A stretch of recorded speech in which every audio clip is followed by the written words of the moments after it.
Congress is about to pass a bill that blows away your taxpayer money, but they made it over 1,500 pages long so you wouldn't read it. I did you a favor. I read it for you. Our favorite buddy, Speaker of the House, Mike Johnson, is trying to pass a last-minute budget bill before the holiday Christmas break. And he's trying to squeeze in a lot of BS into the bill.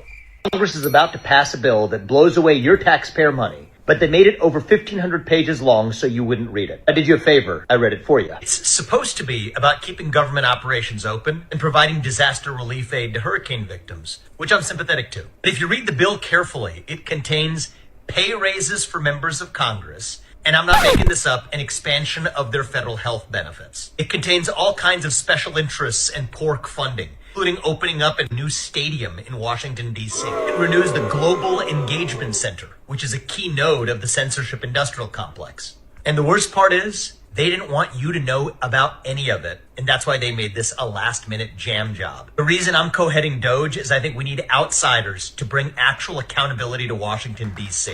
So feel free to call your congressman and let them know how you feel about it. And it's so bad, Elon Musk said any member of the House or Senate who votes for this outrageous spending bill deserves to be voted out in 2 years.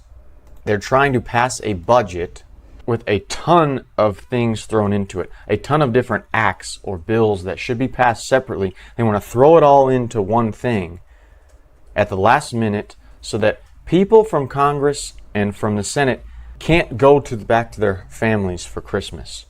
Because if they can't pass this budget bill and they don't pass this measure by December 20th, they have to stay for optics. They have to be working on a budget so the government doesn't shut down. Now let's get to the truth by hearing from the Democrats about what's in the bill. That was a joke. House Republicans, House Democrats, Senate Republicans, and Senate Democrats reached a bipartisan agreement to fund the government, keep it open, and meet the needs of the American people. Oh, yeah, I'm sure. We reached a bipartisan agreement to provide disaster assistance to everyday Americans whose lives have been upended and turned upside down as a result of hurricanes, tornadoes, wildfires, floods, and other types of extreme weather events. We reached a bipartisan agreement to meet the needs of the American people and provide assistance to farmers, families, children, seniors, veterans, men and women in uniform, and working class Americans. Oh, yeah. House Republicans have now unilaterally decided to break a bipartisan agreement that they made. House Republicans have been ordered to shut down the government and hurt everyday Americans all across this country. House Republicans will now own any harm that is visited upon the American people that results from a government shutdown or worse. An agreement is an agreement. It was bipartisan, and there is nothing more to say. Okay, Hakeem Jeffries, why are you trying to be Obama 2.0 with your pauses, your long things? This is exactly what they did, I think it was 2019 when Trump was trying to negotiate for border wall funding. They were, oh, you're going to shut down the government, you're going to hurt people all over the country. No, essential workers that are federal employees continue to work. They will get back pay. Yes, it's not an ideal situation, but this is how they try to you're going to shut down the government in selfish need. No, because you guys trying to throw together a BS bill, Hakeem. Now, why is this significant?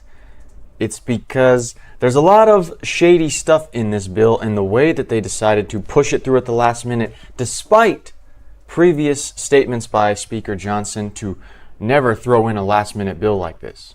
We have broken the Christmas omni, and I have no intention of going back to that terrible tradition. So there won't be a Christmas omnibus. As somebody asked me in the hallway a little while ago, will there be many buses? We don't want any buses. We're not going to do any buses, okay?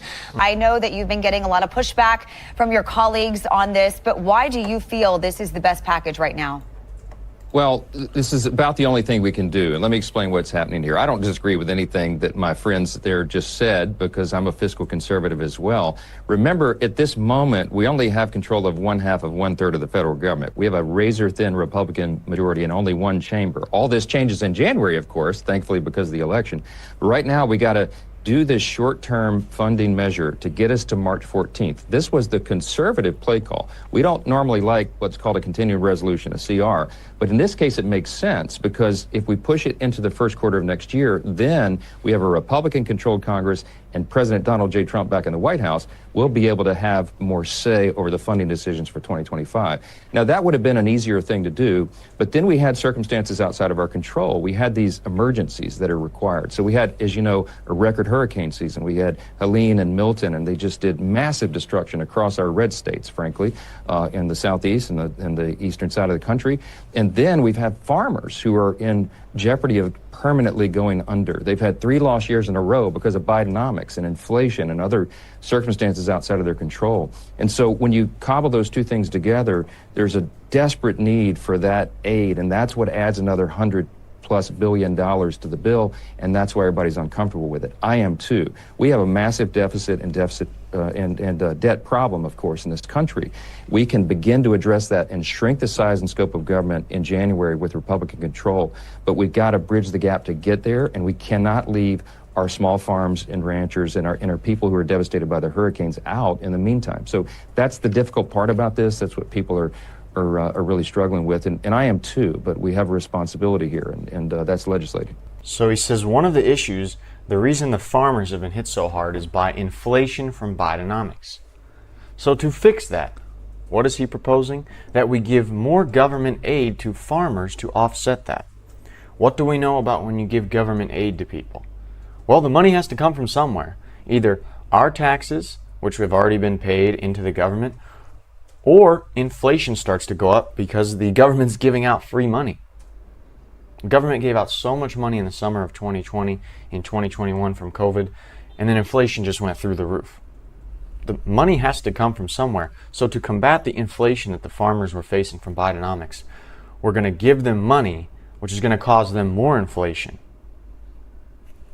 So I want to talk to you about the 72-hour rule given to members of Congress. 1,500 pages is a lot to get through by Friday, and then the Senate would also need to act pretty quickly to push this through before that Friday midnight deadline. Realistically speaking, is that enough time?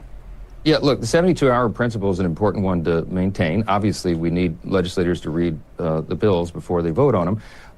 We can't help that the Senate slow-walked the negotiation. They did that intentionally. They're trying to jam us. We have a lot of members who are saying we can speed this up because we're reviewing it, we're going through the sections, but we'll see how that shakes out. We have to get this job done to bridge the gap again, to get into the first part of the new year, and I'm confident we'll be able to do that. And then we can start anew in January. We begin January 3rd. That's when the new Congress takes our oath of office. That's when Republicans are back in charge, and we'll be able to have our agenda to limit the size and scope of government, and that starts in earnest as soon as we get going with President Trump.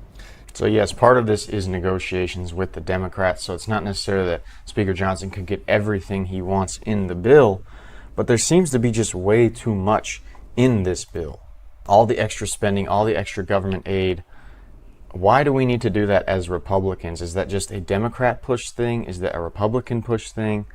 But it doesn't make sense based on what he's saying about inflation and how government aid and Bidenomics back before caused inflation, so we're going to add more aid, which is inevitably going to cause more inflation. That does not make sense. And he does not talk about the increased salaries, the increased health care for people on Congress. He didn't talk about that. Vivek did. Now let's hear what MTG has to say, Marjorie Taylor Greene. Well, it's really turning into, it's not a CR, which is a continuation of the budget. It's turning into an omnibus, is what it sounds like to me, where they're packing in, everybody's packing in what they want here and there, and using the pressure and the situation of the government shutdown. Of course, tragically, farmers are being dangled.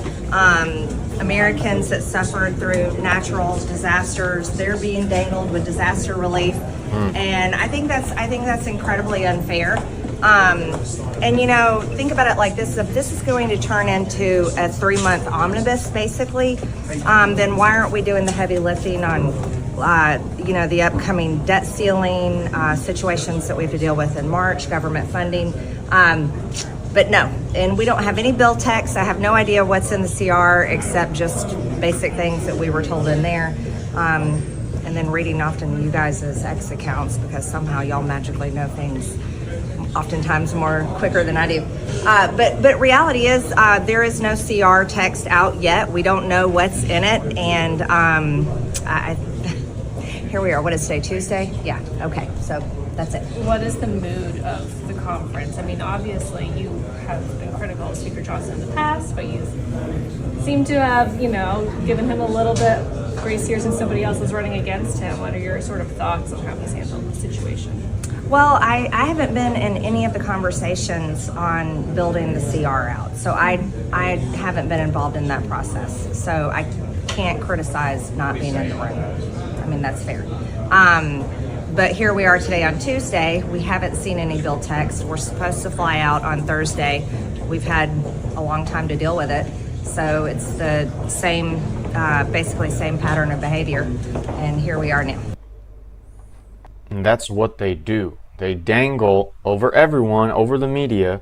Hey, if we don't pass this, the government's going to have to shut down. People are not going to get paid. Pay is going to be delayed. And also, you guys, congressmen, senators, you guys cannot, really congressmen and women, you guys cannot go back on December 20th to be with your families over Christmas because we have to stay here for the optics of showcasing that we're working on the budget. But if you guys just pass this right now, you guys can go home. There's a million things in this thing. You guys saw how big that stack of paper was.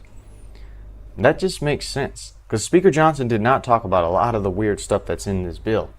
He just, like Marjorie Taylor Greene said, dangled the farmers, dangled the relief for the hurricane aid. That seems to be what really goes on with this last-minute budget resolution being presented to congressmen and women within 72 hours before it needs to be passed.